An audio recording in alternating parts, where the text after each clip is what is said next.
Hello everyone, and welcome to the Microtime Hotspot Policing webinar. My name is Brian McGrew. I'm the Vice President of Marketing and Education for Adventos Corporation.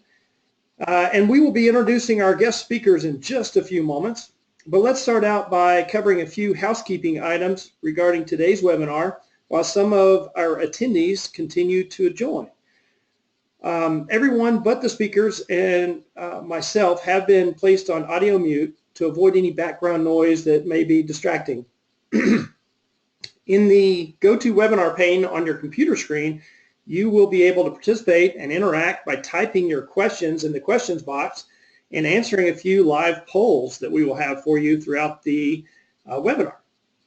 We will conduct the Q&A at the end of the webinar, but you can type your questions that you may have at any time, and we will get to as many of them as we can during the time allotted. Also, we will record this webinar and send the recording to you so you can review the content at your leisure. To begin our webinar, you are in the right place if you are hoping to learn how you and your organization can get even better crime reduction and prevention results through Microtime Hotspot Policing. To present research and findings on their education, our speakers today are Drs. Roberto and Rachel Santos. Both are professors at the Department of Criminal Justice at Radford University in Virginia. And Dr. Roberto Santos' background stems from over 20 plus years of sworn service in various roles of command at the Port St. Lucie Police Department in Florida.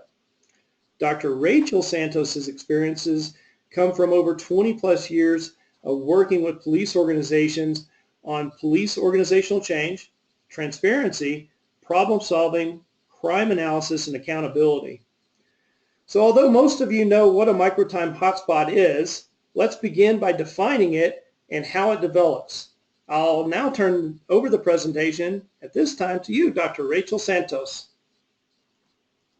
Thanks, Brian.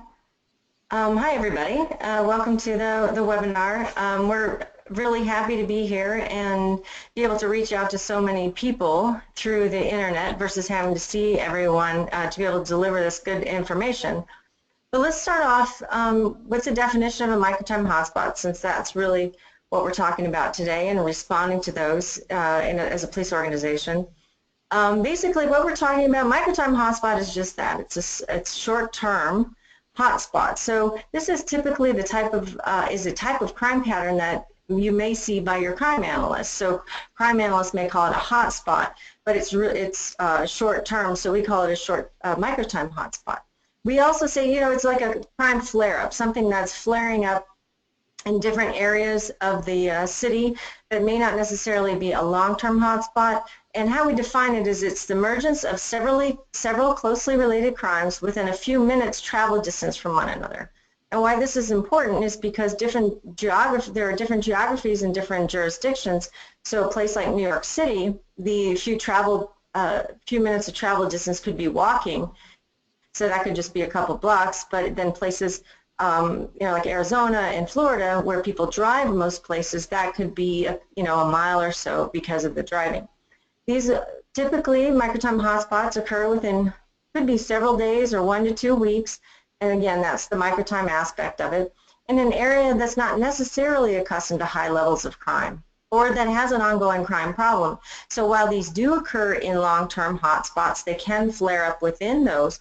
A lot of times, and I'm sure you've seen in your jurisdiction, where there may be a residential area and one that doesn't usually have crime problem, but they're seeing some burglaries in the last few weeks, and that's really what we're talking about. So once a microtime hotspot appears, it can last for several weeks or several months, depending on how much crime, how many offenders coming back. So the majority of patterns that crime analysts identify, especially with property crimes, are microtime hotspots. So that's really why we're focusing here. Obviously, there are different types of patterns as well. We see crime series and sprees and hot settings, but most of what we see, especially with property crimes and street robberies, are microtime hotspots. So in terms of the microtime hotspot analysis, it is, like I said, the most common crime pattern identified, and it's usually what we're looking at. The crime analysts are identifying thefts from vehicle, and these can be in residential areas, they can be in commercial areas, residential burglary, and street robbery. So we have to, in order to identify a microtime hotspot in a jurisdiction, it's not just a blanket rule, as you know. Each jurisdiction is a little bit different, so we have to develop a criteria that's based on the geography, that's several minutes travel distance, the level of crime, and resources. What we mean by levels of crime is if your jurisdiction has high levels of crime, maybe you set the threshold a little higher for a microtime hotspot just because the resources may not be there to identify every single microtime hotspot with 2 or more crimes. Maybe it has to be 4 or more crimes. But then in areas and jurisdictions where there's not a lot of crime, there could be 2 or 3 crimes to start the microtime hotspot. One example of an agency that we worked with that was a fairly large agency that were looking at residential burglary, and they were looking at those and theft from vehicle, and they dictated whether the analyst would identify a microtime hotspot if there were 2 or more crimes in a 0.2 mile radius, or 3 or more crimes in a 0.4 mile radius, and that occurred within 1 to 10 days, and obviously related by crime, by time of day, day of week, MO, and property taken. With microtime hotspots, most of the time we're looking at the area and the time of day and the type of crime. Some agencies, a spree is something that occurs all at once, maybe over a couple hours, over one night. Those agencies that have a lot of crime may not necessarily publish sprees, but sprees are an indication that there might be a future microtime hotspot. So analysts typically identify them and hold them maybe until there's a subsequent crime, maybe the next day or 2 days later in that area, and then they become microtime hotspots.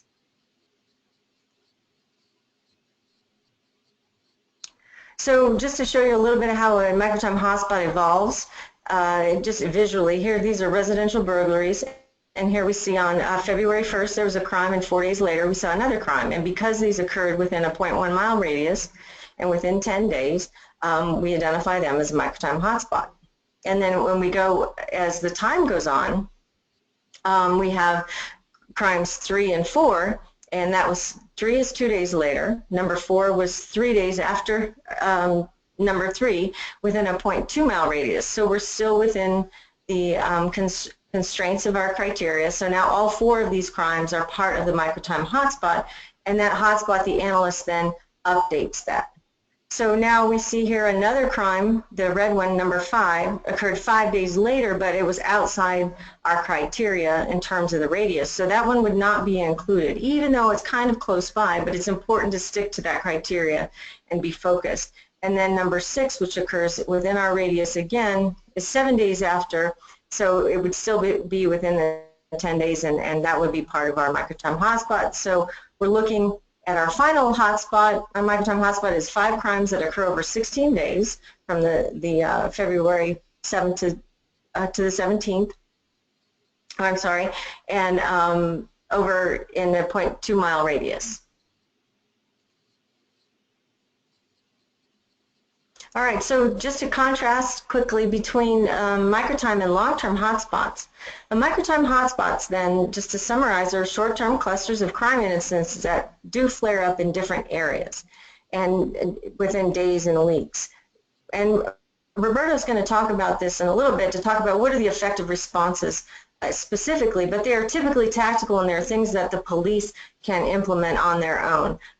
Like directed patrol, subject vehicle stops, contacting known offenders, providing crime prevention. And success is achieved when crime and incidents no longer occur in the short term. Now let's contrast to the traditional long-term hotspots, where these are typically static areas where we identify an area that has a disproportionate amount of crime over the last several years, and that it really doesn't move. Where the microtime hotspots are going to flare up in different areas and come up and go down. The effective responses to long-term hotspots are long-term, and oftentimes are not implemented by police. The research shows that when we do directed patrol and subject and vehicle stops in long-term hotspots, it works while the police are there, but it does not solve the problem. So in order to really resolve that hotspot, you have to implement long-term, working with the community, maybe the business owners, doing some more creative responses in the long term. And those also include working with citizens, businesses, city services, and the successes for long-term hotspots are achieved when the area itself has changed in both the environment and the crime levels. So there you can see the differences there. And if we go to the next slide, you'll see an image. Now here is an example, just a quick example of a city where the red dots are the individual crimes that may happen randomly. We're not sure, there's nothing else there.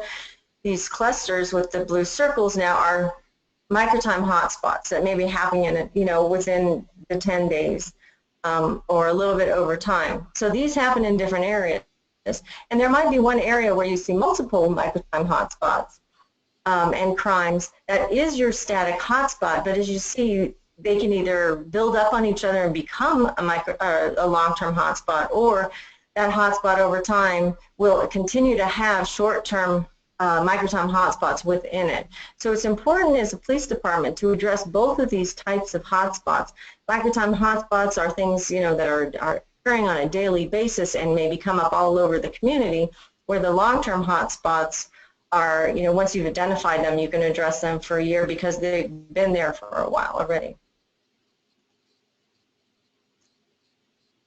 So in terms of crime reduction, how we address these microtime hotspots, it begins with crime analysis. There's been research that shows that the police officers, sergeants, lieutenants, and sworn personnel do not identify microtime hotspots on a regular basis. They can't, because of what they're doing. They maybe go on vacation, they go, their days off, and so it's difficult for them to systematically identify them. So we really need crime analysis that leads to then providing information for an evidence-based response so that the police officers and the police personnel can implement that effective response to see crime reduction. So having crime analysis does not create crime reduction, but it is the first step, because we need to identify the time of day, day of week, and the locations of these microtime hotspots. So before moving on into what a microtime hotspot bulletin looks like, this is the most recent edition, was just published 2 weeks ago, of my book, Crime Analysis with Crime Mapping. It's the only textbook out there for crime analysts and for students. And I have in here the discussion of how to identify microtime hotspots in detail, what I just showed you, as well as looking at other patterns. And also I make specific recommendations for what a microtime hotspot bulletin should look like. What should it contain? And that's really what we're talking about here. In terms of the results then, once an analyst identifies it, it should look a certain way, but analysts should also be looking for these patterns every day, and they should be published as soon as they are identified. Unlike weekly reports or monthly reports or long-term hotspots, if you have 2 or 3 street robberies that happen over the weekend, you want to get that bulletin out right away. The bulletin should be standardized throughout an agency. I've worked with many agencies around the country, particularly big ones, where crime analysts in different districts make up their own format because that's the way they like it, that's the way they do it. But in practice, it really should be the same. It should be standardized throughout an agency so that if someone's transferred to a different district, they all know what to expect. They know how to read the bulletin. They don't have to search. And it should be consistent in terms of the information that's provided, and it should contain only the necessary information. We get so much information from crime analysts. We want to make sure the bulletins, the microtime hotspot bulletins, have only what they need to do effective responses. And that way it should be only 1 page. I mean, there might be a few bulletins that are a little bit longer, but it really should be 1 page, and it should stand on its own. And guide the tactical responses that the police that are most effective in these microtime hotspots. And I'll show you what that means in a second. And they should be produced as soon as the patterns arrived, and like I said, not as daily or weekly reports or lists of crimes or just a map. So this is a bulletin that was created with Evento software, and Brian's going to talk about this in a second, but I wanted to talk about the components of the bulletin that are important. Here, the title and naming what type of pattern. The International Association of Crime Analysts has come up with different types of patterns. In this case, obviously, we're talking about hotspots. And this should be right up on the top. It should tell the officers exactly this is a hotspot of what type of crime and where. The next section is the list a kind of a summary of the bulletin. It's difficult, a little bit difficult to see, but we're talking about the number of incidents, the date range of all the crimes, the time range when they're generally happening in this microcrime hotspot, what are they targeting, and just a summary where officers can go through and read this within a couple minutes and truly understand what this bulletin is covering. The next thing is the known offenders. Now this is action oriented because we know that criminals commit crimes near where they live, so we want the analyst to put in known offenders on the bulletin where the crimes, the microtime hotspot crimes are occurring, so that detectives and officers can contact them.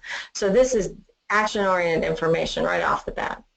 Then we also have FI information, and this may not be on every bulletin, but if someone was stopped in the area and with an FI and it looks good, we can put that, and then again, that's action oriented where officers and detectives can follow up on those.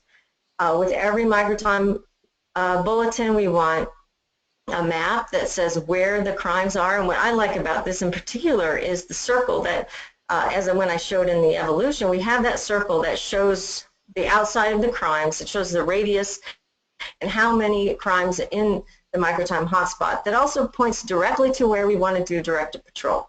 So again, the map itself is action oriented. The locations of the known offenders, where they live, are on the map as well. And then the last part of the bulletin is the list of cases, which just provides, the information on the top was a summary, and this provides a little bit more detail of each case, the case number, the address, if someone wants. Basically, the point of this is so that nobody has to go back to the original police report and look up this information. So the analysts often have to anticipate what questions might be for this particular type of bulletin. Awesome. Thanks, Rachel. You've got us kicked off to a great start with our webinar. For the audience, let's do a quick review of what we've covered so far and tie in some technology suggestions to improve the effectiveness and reduce the amount of time and effort communicating microtime hotspots information to patrol. As mentioned already, microtime hotspot forms when two incidents similar in nature occur in close proximity in which there is no known relationship between the victim and offender, and the criminal activity is typically of limited duration. Once a microtime hotspot, potential suspects and any field information has been identified, a crime pattern bulletin should be produced and disseminated that can clearly and concisely inform the right officers and detectives to conduct the right response to arrest the offender or reduce the number of incidents and victimization in the hotspot, either of which reduces crime. An effective microtime hotspot pattern bulletin must include these 15 elements, as Rachel discussed, to be actionable by patrol. For those of you who downloaded today's webinar cheat sheet, these 15 elements are included. One challenge to creating effective bulletins is placing all of these elements onto one page so officers can easily read the critical information and take action. A second challenge is to create bulletins quickly, so crime analysts and detectives can be working on other mission-critical tasks instead of wasting time sizing photos and maps onto a Word document or some other software. So a suggestion may be to subscribe to the Smart Force Bulletin Wizard, which is based on Dr. Rachel Santos's research on creating effective tactical bulletins, or creating your own templates based on her textbook on crime analysis. Either will solve the challenges of creating bulletins with the right information in less time. Now, once the hotspot bulletin is created, the practice should be that the crime bulletin should be disseminated to just the groups and individuals accountable for responding to that hotspot. If, like in this example, the hotspot was occurring just in District 3, we would only want to send the pattern bulletin to District 3. It should also be disseminated in a CJIS compliant manner, since crime bulletins contain law enforcement sensitive information. This may seem very logical, but too often agencies do not have a communication platform in place that allows for analysts or detectives to disseminate their crime products directly to a targeted individual, district, or maybe zone.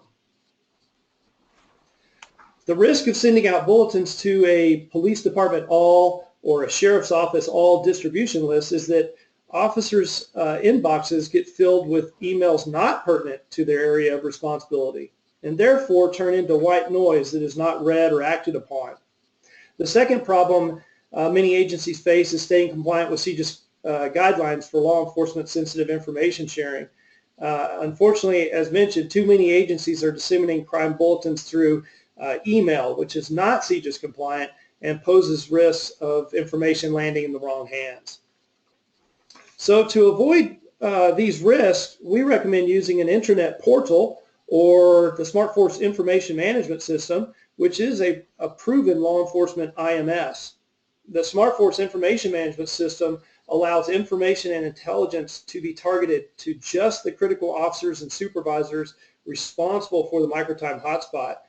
It's housed in a CJIS compliant environment, and it can be accessed by any mobile device such as an MDC, tablet, or smartphone. So with that, let's now move on to the next step in executing effective microtime hotspots policing, which is patrols response, and very importantly, the goal you are striving for with proactive policing of microtime hotspots. Dr. Santos, I'll let you take it away from with this slide. Thanks, Brian. Appreciate it. All right, so everything that we're talking about today. So why should we, why should police departments, organizations invest their time, resources into adapting these principles and putting resources in microtime hotspots? So I'll elaborate on that a little bit.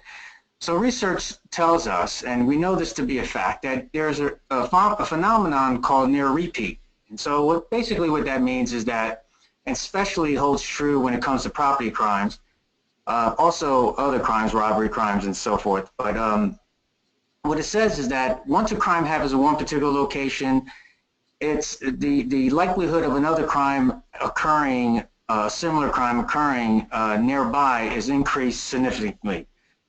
So in this slide here is showing that about 14 days after one crime has occurred, usually within 14 days, there's a 40% likelihood of another crime occurring nearby.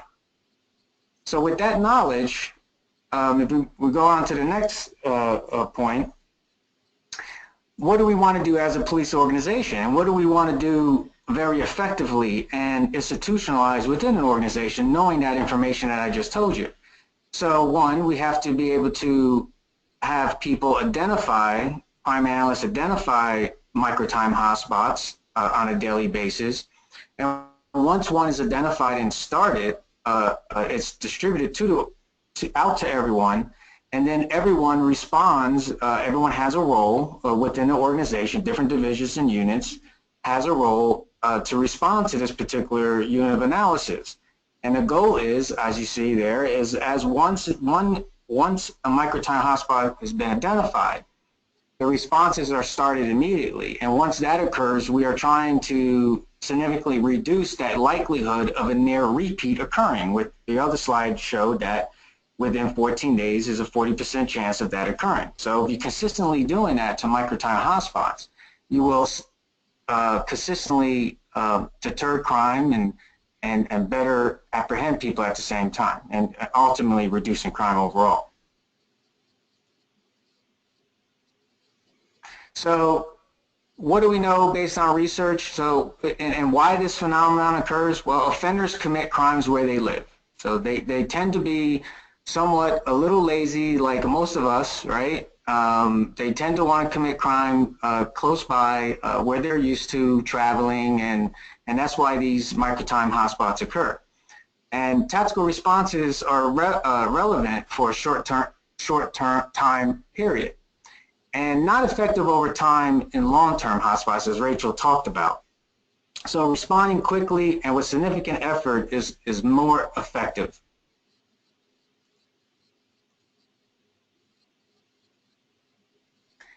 So police tactics, and that's always a question. So what kind of responses should we do? It's not that complicated, especially when you're talking about microtime hotspots. These are crime flare-ups that are occurring, currently occurring activity. So police tactics that are most effective for short-term responses are things that police do. But as a police organization, we have to figure a way how to concentrate the limited resources we have into specific areas that we want them to go to on uncommitted time, and to do certain activities that they're very familiar doing with already, because these aren't complicated activities, in the areas that we want. So we're talking about directed patrols, field interview cards, contacting known offenders living inside the microtime hotspot, conducting traffic stops within that hotspots which may lead to searches. And also focused crime prevention that are most effective, involving contacting potential victims. And research shows that the more specific you are doing these type of activities, the better you are. So again, the unit of analysis, the microtime hotspot, sets all this up based on practice-based and evidence-based practices.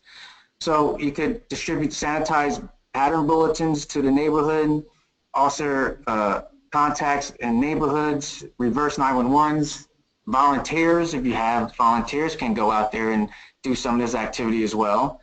And traditional and social media type of activity can occur within this particular area. Outstanding. Thanks, Dr. Roberto Santos. And I think it's a good time right now to involve the audience with a little bit of participation. So let's see what the thinking may be on the following question.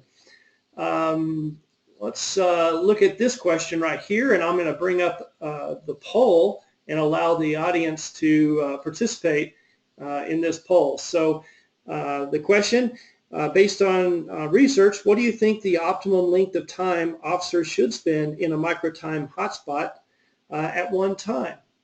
So the poll is open, and we're already seeing some responses here. So let's, okay, a lot of people chiming in, and let's give it a few more seconds, a couple more coming in, and then I will close it down and share the results. All right, looks like most of the responses have come in at this point, and I'll close it down and share that it looks like the majority of folks out there have stated that maybe 15 minutes of directed patrol when entering a microtime hotspot might be the best. Others, 21%, and then, I'm sorry, 30 minutes, 21% of the attendees had mentioned that. No one mentioned a long amount of patrol in the hotspot, 1 to 2 hours. A few said 5 minutes. So, Dr. Santos, I believe the answer is 15 minutes, correct? Do you have any other comments on this? Yes, we have a very smart audience. No, but, no, very good. No, yeah, 15 minutes. You know, there's some research out there that tells us, and research that Rachel and I have done with microtime hotspots have indicated that is the time that you want to spend at any one given time. And again, it's both for resource issues that it's spending too much time, and also the deterrent effect dissipates after a while. So, you have anything you want to add, Rachel? Well, I was just saying, you know, I think all of us, or none of us answered 1 to 2 hours, mainly because, you know, when we're identifying these microtime hotspots and they're fairly small and focused, I mean, what do officers do for an hour or 2 hours driving around? I mean, I guess they could be in their cars, you know, writing a police report, but that's not what we're talking about. It's just not realistic to ask somebody just, you know, hey, can you go in this 5 square block area and drive around for 2 hours? I mean, they'll just get bored, even especially if there's not a lot of people. So 15 minutes is the optimal. Again, like Roberto said, some research has shown that. Our own research is around that as well. But 5 minutes is probably a bit too short. And, you know, 30 minutes is, you know, a little bit longer. Again, we'd have to think about what's realistic for officers and getting them to do and what makes sense. Excellent, excellent. Okay, well, let's jump back into discussing response implementation, and I'll let you take that away, Dr. Santos. Okay, so continuing our conversation, and when it comes to microtime hotspots and police organization, and putting this stuff into practice, right? So I usually use an example of calls for service. That's pretty institutionalized in all police organizations. Everyone has a role. Everyone knows what to do. There's accountability within that. You know, you can imagine a zone officer, you know, taking a call from dispatch and saying, no, I'm not in the mood to take that calls for service, right? That would not work. There's policies in place. There's accountability from peers, from sergeants and lieutenants. That just would not happen. And in order to get anything in a police organization, there's a lot of factors, but one of the things is that certain people have to know their role, just like the calls for service, and there's got to be accountability within that. And that's what we're talking about when it comes to microtime hotspot. It's not just something that some people do some of the times or a particular unit. This is an organizational philosophy that it's an immediate response once the crime analyst puts this out. So basically how it would play based on the expertise, because we want to task all divisions and units to respond to this. And the reason why is because if you're asking a little bit more from different units and divisions, what you'll find out that there's a lot of response happening in one given place, but not overtasking one particular division or unit with too much to do. And also, you will not run into the issues of, well, that's not my job, that's so-and-so's job, so everyone's actually participating. So this is how it would work. You see that the pattern would be distributed by the crime analyst, and everyone would have a role. You have patrol that would do the directed patrols, subject and vehicle stops.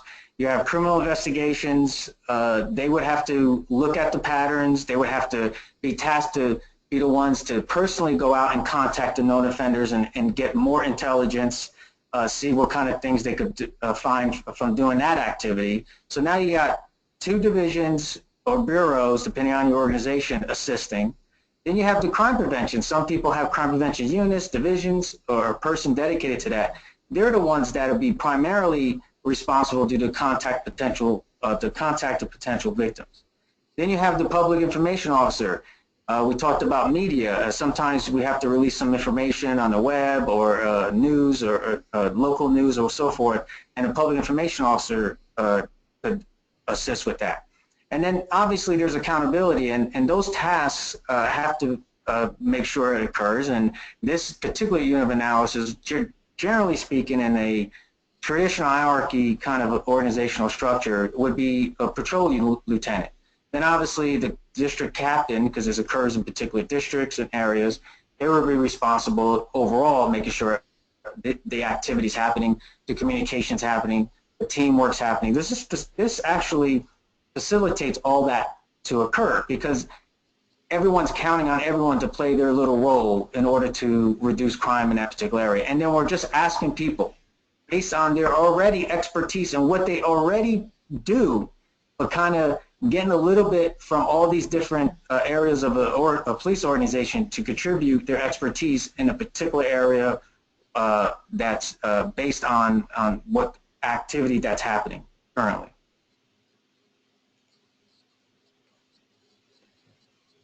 So I'm sure everyone that's listening, and this is not unique to any one particular organization, not police organization or any organization, there's always a communication problem. And based specifically kind of what I just described, there's a lot of things happening.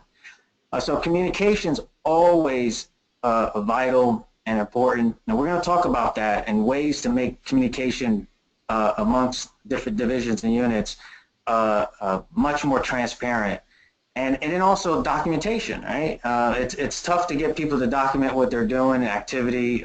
You know, we're all busy, but it has to be realistic. So there's agency management systems for documenting and verifying responses. It has to be active versus a passive system. Versus a passive system is like an example of an email system. Versus active, something that's ongoing. Real time, people are contributing information, people are reading it, it's that type of system. It's a very active system. Again, implemented real time as patterns occur. It facilitates communication about responses across divisions and ranks. And also, because of that, there's a transparency. Everybody expects everyone knows what they're supposed to do. So there's an expectation that things are being done by different units and divisions. So this communication internet system, active system, causes a transparency effect. So everyone starts to count on everyone and can see what everyone's doing and contributing for this microtime hotspot. And it also could be used for accountability during and after the response. So people that are supervising the activity can see exactly what is happening and who's contributing to the response in that particular microtime hotspot. Very good, Roberto. And as Roberto mentions, there's always challenges with communication and collaboration. So maybe let's address some of these and suggest how communications can and should occur when improving microtime hotspot policing. To conduct microtime hotspots policing, the key units responsible, as Roberto said, for the hotspot must be able to collaborate with ease so that the responses have the most impact and uncommitted time is maximized. The key units often involve crime analysts, detectives, patrol supervisors, and of course patrol. The challenges many agencies face with conducting responses to microtime hotspots are that collaboration can't always occur face-to-face like you see in this meeting that's depicted. It's hard to drive accountability between headquarters and patrol during patrol's uncommitted time, and it's oftentimes difficult to do assessments of results. However, using the right tools to address these challenges can make all the difference in the world on your effectiveness. These tools are policies that instruct each party on what to do once a microtime hotspot has been identified, and a system that captures what has been done within the hotspot. With this information, crime analysts, the detectives, the supervisors, and patrol can all be informed and, as Roberto mentioned, see transparently what each is doing to make an arrest or prevent future crimes from occurring in that hotspot. Here again, we recommend the SmartForce information management system and its features that improve communication and documentation of patrol's response in a microtime hotspot. In addition to the dissemination of bulletins, and you see a snapshot in the upper left-hand corner of a bulletin library, you also have the ability to search photo and video libraries, as you may see to the right. And headquarters and patrol can post information in real time regarding their efforts with microtime hotspots. So at the bottom of the screen, you can see that several real-time posts have been, I guess, posted or shared regarding the effort in this particular microtime hotspot. With SmartForce IMS, or Information Management System, crime analysts, detectives, supervisors, and patrol can communicate on discussion boards, like we just showed, in a similar fashion as to sending texts. So this way everyone can see transparently how many minutes of directed patrol, traffic stops, or consensual contacts a particular officer or group of officers has conducted, or the outcomes of a detective interviewing known offenders. Since SmartForce is mobile and CJIS compliant, communication is conducted securely and easily from MDCs or even smartphones. And at the bottom, you can see how these type of activities can be calculated within the system, whether it's directed patrol, consensual contacts, traffic stops, etc. All right, so let's move on and review some minimum expectations of communication and actions to maximize microtime hotspots policing, as well as instilling a systematic approach to drive analysis and accountability for crime reduction results. And before we do that, maybe we should involve the audience again. Let's do a quick little test to see if everyone has been on top of some of the key aspects that the Santos's research has surfaced. So let's do one more quick little poll. Here, I'm going to display a second question. Let's launch this one. The poll is open, and the question is, when should a microtime hotspot be considered resolved, where no more directed patrol is necessary? So let's answer that. All right, the responses are coming in. Excellent job, folks. A couple of answers are getting a lot of activity. Let's give it one more second here. Okay, 30. All right, let's close it down and let's share the results. All right, so as you can see, a couple of categories got a lot of responses. The actual answer is 14 days after the last incident with no further crime-related activity. Any further comments on that question and answer, Dr. Rachel or Roberto Santos? Well, they're doing better than my students, I could tell you that. No, but no. Well, obviously they got it. You know, again, we're going with the research based on the best bang for the buck, and as police organizations and supervisors and commanders and chiefs, sheriffs, that's always on our mind. What can we do to get the best bang for the buck? Because I only have so much resources, and based on research, that's what we're striving for. Exactly 14 days after the last incident without further related crime. Perfect. I think, you know, what's important there is the fact that it's not just a 14-day response. It's 14 days if you don't see any more crime. But if there's more crime within that 14 days, you know, the hotspot has not been resolved. So we have to keep responding because the research shows that there might be another one at 14 days from that. And that's the difference between letter A and letter C, and why C was the right answer. Great points, both of you. And so, very good. Let's continue to move on with discussing what a systematic approach to microtime hotspot policing would look like. Okay, so you can imagine, and we're going fairly fast today. We're kind of touching the surfaces on this topic. But imagine that communications are better. There's transparency. Pretty much the organization has a playbook. Everyone has their role, no different than, say, players on a football field, right? They all have their responsibilities and roles to play out. So once we get to that point as an organization, philosophy and change, and we're doing this type of activity on a daily basis, what you want to do is then assure that on a daily basis, microtime hotspots are identified by crime analysts, has to occur every day. Responses are implemented and documented by officers in the field. Brian just explained a means to do all of that. And just like a lot of other things we do in police organizations, patrol sergeants and lieutenants ensure that daily responses are happening and appropriate, just like everything else in the police organization.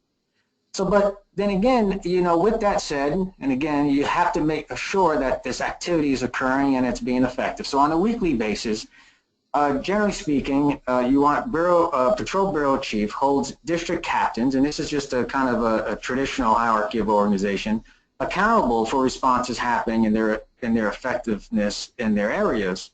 So on a weekly basis, you want a weekly agency-wide meeting to discuss microtime hotspots, meeting focused on action and making sure responses are implemented effectively. So then with that, you're going to have to follow up on this on a monthly basis. And these meetings, once it's all systematized, these are not drawn out meetings. And I'll argue that police departments, if they spend a couple of hours a month or 2-3 hours a month on discussing crime reduction, it's probably well worth their effort. So I know we're tasked with a lot of meetings, but we're talking about crime reduction, which is pretty important. So after the weekly meetings, you have to have a monthly meeting. And this is a little different. So in a monthly agency-wide meeting, district captains report to police chief on responses to patterns. Now this is the chief, the CEO of the organization. You'll have aggregate counts, you have outcomes, resolutions of continued responses. In the same meetings, police chiefs review monthly statistics to evaluate overall effectiveness of crime reduction. So this is more of an evaluation purpose. Weekly is more of action, then monthly turns into more a longer evaluation perspective, and it's the CEO who's the one that's holding that meeting, holding everyone accountable in the organization. Very good. Awesome. So let's review this step on how management, accountability, and assessment of an agency's crime reduction results can be conducted with efficiency and effectiveness, and we'll make some suggestions on some tools to use. So as mentioned, the final crucial step in executing effective microtime hotspots policing occurs at the managerial level through analysis of the activity and resultant results associated with the microtime hotspot. Weekly and monthly meetings, as Roberto mentioned, in which these targeted efforts on crime reduction and prevention are discussed, do provide accountability and the opportunity to assess what responses are working and what future responses should be included. Preparing for these meetings can be challenging unless your agency has a systematic platform to draw its analysis from. So having a law enforcement information management system that includes the reporting of key activity and results makes the management of this final crucial step pretty easy, or at least easier. By going to some of the reports section of the SmartForce information management system and choosing a particular project or microtime hotspot, in this example, a supervisor can quickly see which officers have conducted activities in the hotspot, as well as how many minutes of directed patrol, contacts, field interviews, traffic stops, etc. And in this example here, we can see that the hotspot had been acted upon 5 times so far, and that the officer activity totaled 160 minutes of directed patrol, 11 field interviews, 14 consensual contacts, 14 traffic stops, and 8 known offender checks. So with this kind of information and reporting at your fingertips, no longer will command staff be burdened with long preparation cycles for these weekly or monthly crime reduction meetings.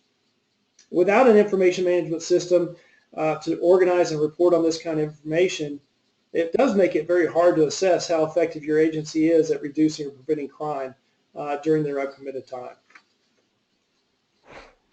So let's move on to, how do we sustain this if we do put in a systematic approach? What's the implementation and sustainability? I'll turn that back over to you, Dr. Santos. Okay, so, just to finish up, one of the things about implementing anything with crime reduction that's difficult is the sustainability of it. A lot of times, chiefs will choose to designate a specialized unit to do this work because they're the go-getters. It's easy to pick out your go-getters and say, hey, I want you to do this, and let them go.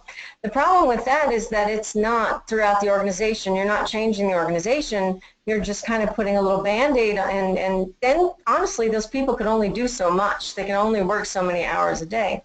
So the goal is then to create organizational change, not by changing the whole organization, but as Roberto said, having each bureau, each division add a little bit. But we have to set up the system to do that, or else it won't work. And so before implementation, before that system becomes in place, we have to have a foundation, and that includes the technological capabilities within the agency. I mean, believe it or not, there are still agencies around the country that write their police reports on paper, or they call them in, or the analysts don't get the information for 2 weeks. You don't get a crime report for 2 weeks, so you can't do pattern analysis or microtime hotspot analysis when you have old data, or when the data is, you just can't get to it. We need crime analysis resources, which means personnel to conduct crime analysis. This is not something that we want to ask officers to do. Officers are doing the responding. We need crime analysts who are have expertise, have been trained in this to conduct analysis every day.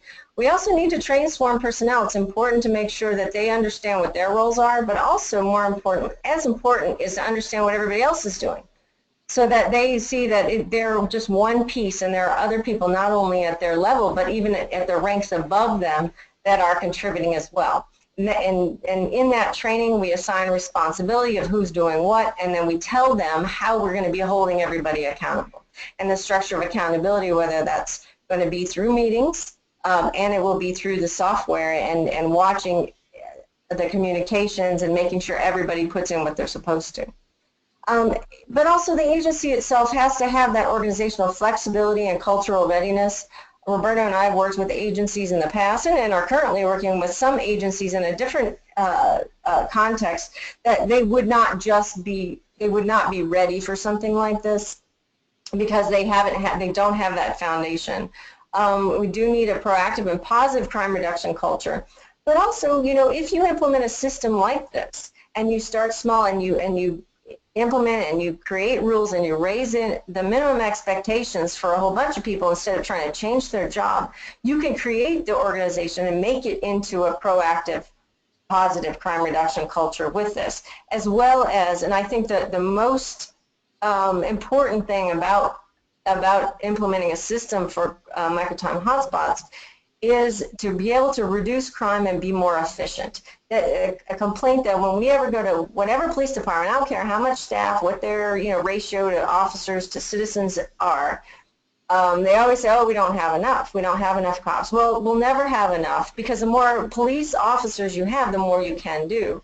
So in terms of adequate staffing, what this does is it allows you to be more efficient with what you have, because I don't care what happens out there. We all know that there is extra time in the day for officers, and we can take a little bit of that, we can take that uncommitted time and focus it instead of having them go and drive and do what they want to do. With that time, we want to be efficient and put them where the crime is currently happening in those flare-ups. And the last thing is that it's important for the agency to support crime analysis in terms of funding, and that's getting the resources and support research, but also, again, by implementing the system and the officers, sergeants, lieutenants seeing it work, seeing that they're catching more bad guys, they're seeing crime reduction, then it's kind of like the self-fulfilling prophecy. Then they say, oh, then they look out for those crime analysts, bulletins, and say, hey, we want to go out where they tell us because we're being successful. So not only do you need that support, but just the system itself changes the organization where there is support for crime analysis and research, because the people on the ground are seeing results based on that.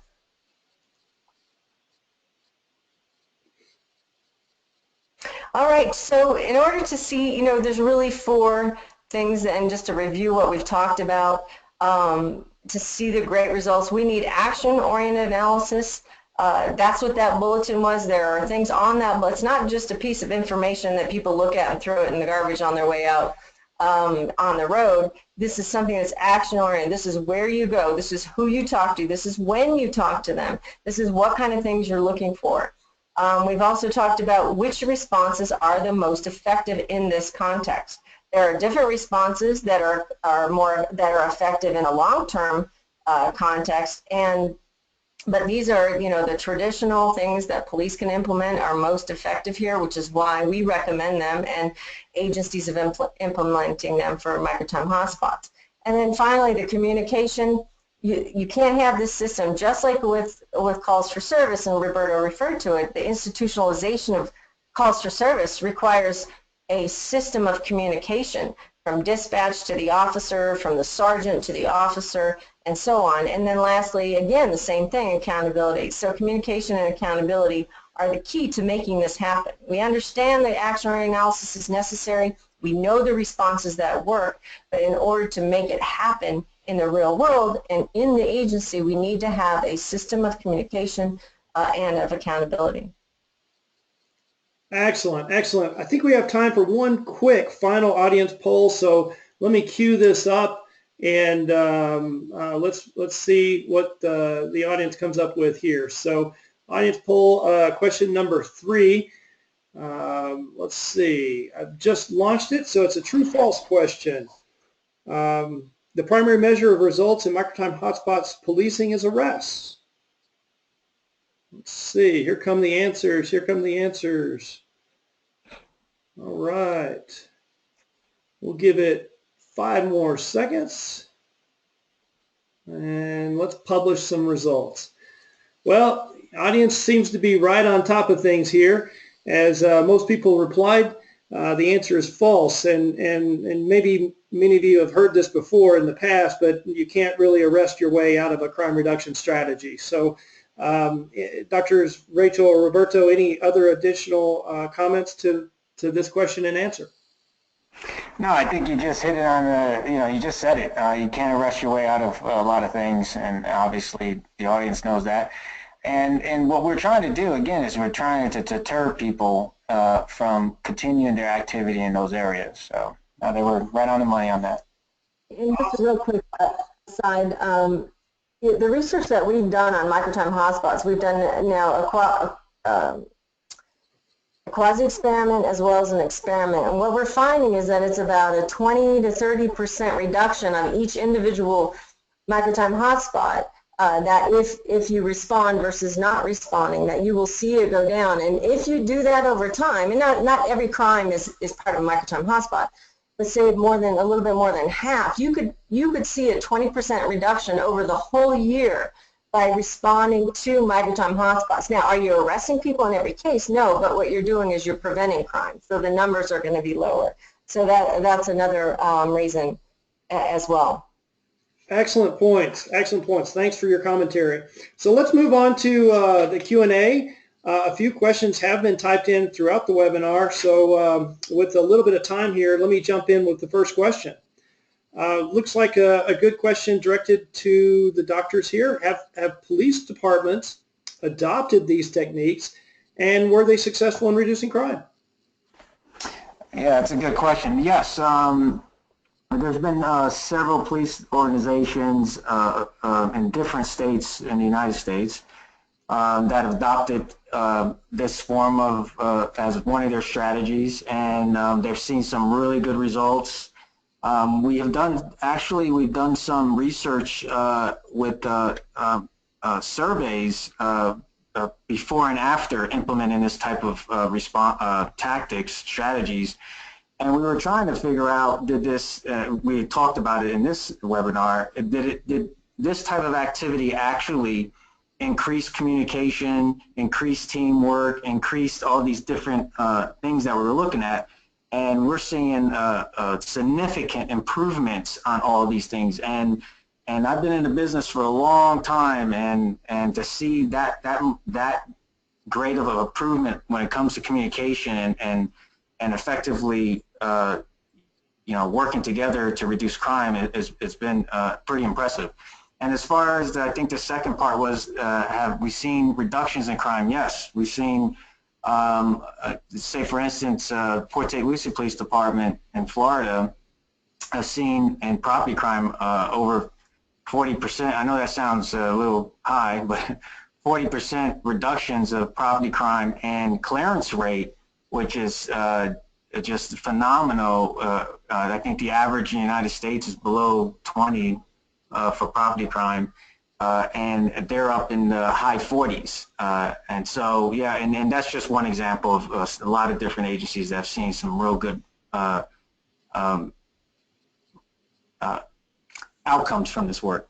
If folks in the audience wanted a little bit more insight on that, we'd be happy to provide some contact information for folks if they wanted to talk to them, just to see how how it worked, and obviously us as well.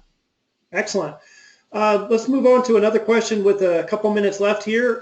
Here's the question. Roberto stated that microtime hotspot analysis must be done daily by crime analysts, and the postulation is that 90% of police departments operate with maybe just one crime analyst, but certainly analysis should be done in your example 7 days a week. So what impact does this have on an analyst come Monday morning? That's a very good question, and I think when we say it should be done every day, that is ideal. I know that I've worked with police departments that actually when they have two crime analysts, they work 2-4-10, so it's Wednesday through Saturday, Sunday through Wednesday. Wednesday's an overlap day. But obviously, just like with patrol officers, when we don't have staffing, we need to adjust for that.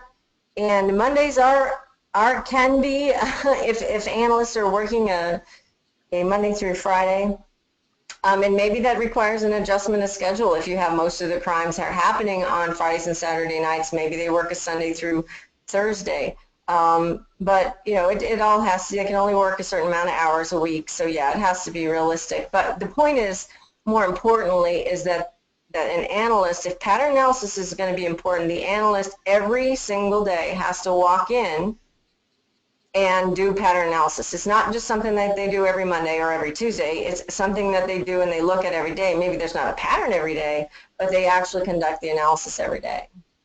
That they're there.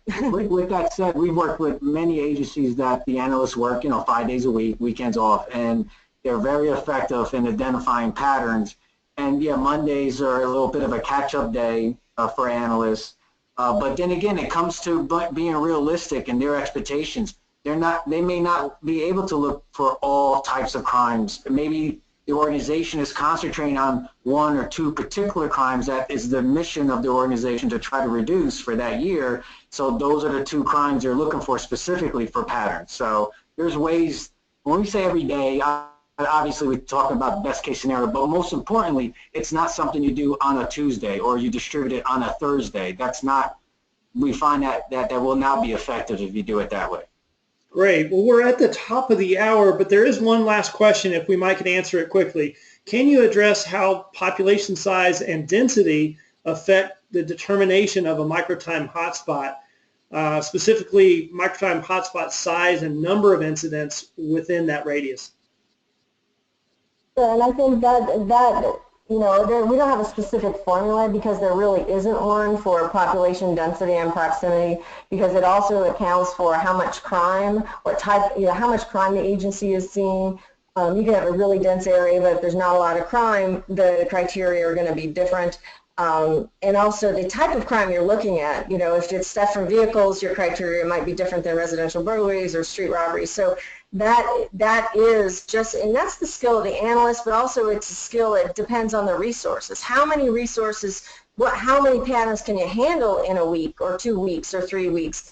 And that dictates the criteria as well. So sorry, I don't have an easy and a simple answer, because it does all affect, you know, when you're holding people accountable or responding to microtime hotspots, you have to make sure that they're not flooded with, you know, 100 a week, but at the same time it's realistic and it addresses the crime. So that's what we work with a lot of agencies, and that's one of the first things we do is work through that and make recommendations and tell them, you know, based on our experience in working with different agencies, what the criteria should be. Excellent. Well, thank you so much, Drs. Rachel Santos, Dr. Roberto Santos, for sharing your research and helping educate our listeners. I'm going to wrap up the webinar at this point and say thanks to all that attended. We appreciate everything that you do out there every day. Be safe, and thanks again for your attendance. Hopefully this is helpful. All right, everyone, have a great day.